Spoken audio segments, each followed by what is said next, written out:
Hello, I'm Quartermuncher. Welcome to the Quartermuncher experience, where I play RPGs I put off for too long.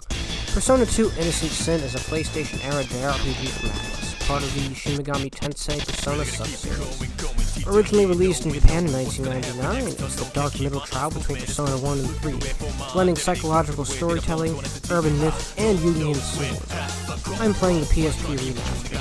Developed and published by Atlas, it's the first official English release of the game, complete with redrawn character portraits, a remixed soundtrack, and new interactive elements. Persona 2 sits in the legendary backlog zone, a classic everyone praises, but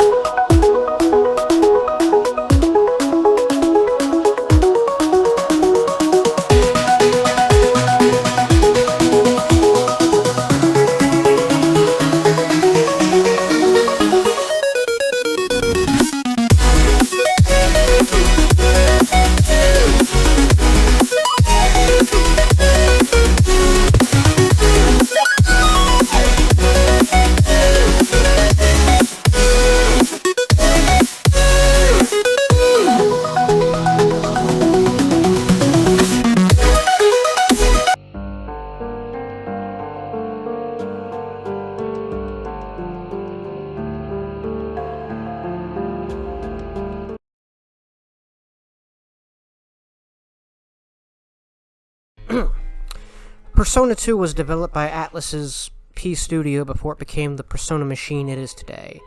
Directed by Koji Okada and Katsura Hoshino, the team aimed to evolve Persona 1's experimental ideas into something more narrative-driven.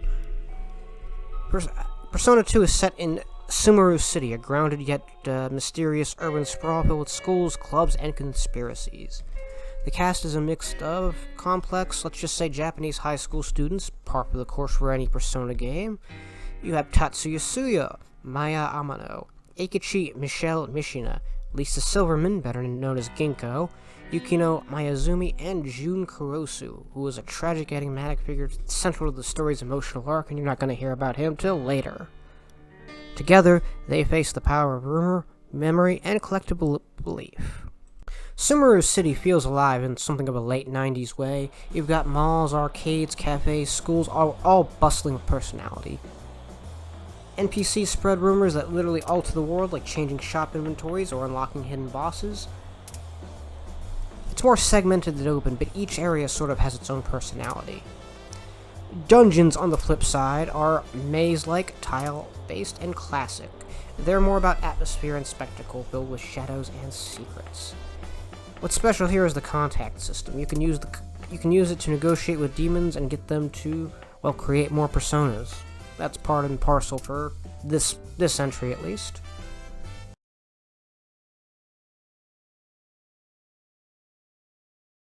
Persona 2 Innocent Sin has a fairly simple gameplay cycle. You navigate towns through a menu, and then you go to dungeons.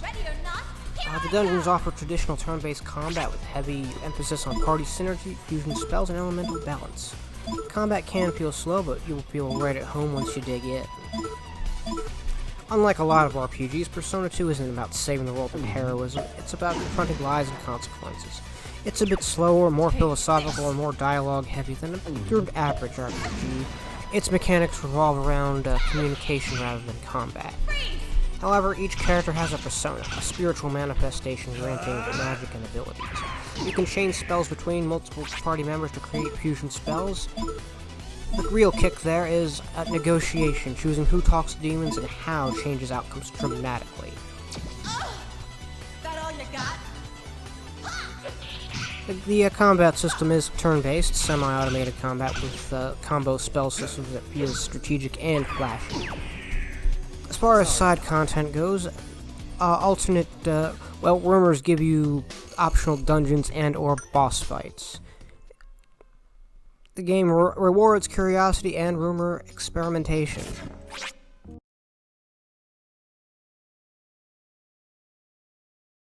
Persona 2 Innocent Sin utilizes late 90s Atlas's 2D sprites on pre-rendered backgrounds, which utilizes expressive character portraits with a moody palette. The PSP version enhances these colors further and adds UI clarity without losing the nostalgic grit.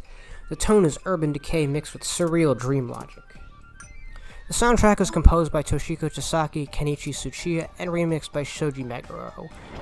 The original version was a mix of eerie dungeon loops, jazzy battle beats, and melancholic overworld themes, with the PSP version remixed by Shoji Meguro adds vocalized tracks by Lotus Juice, which is par for the course for Persona games.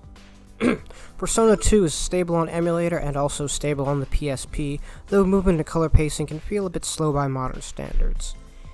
The interface is intuitive and quality of life changes, like the rumor tracker, make it a bit smoother than the PS1 original.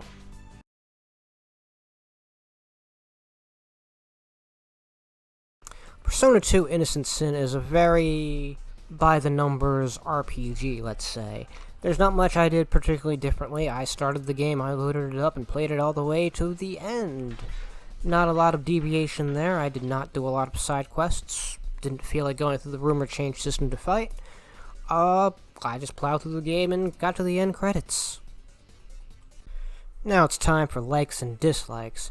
For starters, I liked that this game was not Persona 1.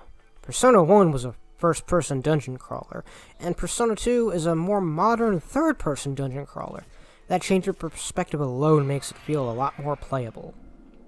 I also really liked the rumor system.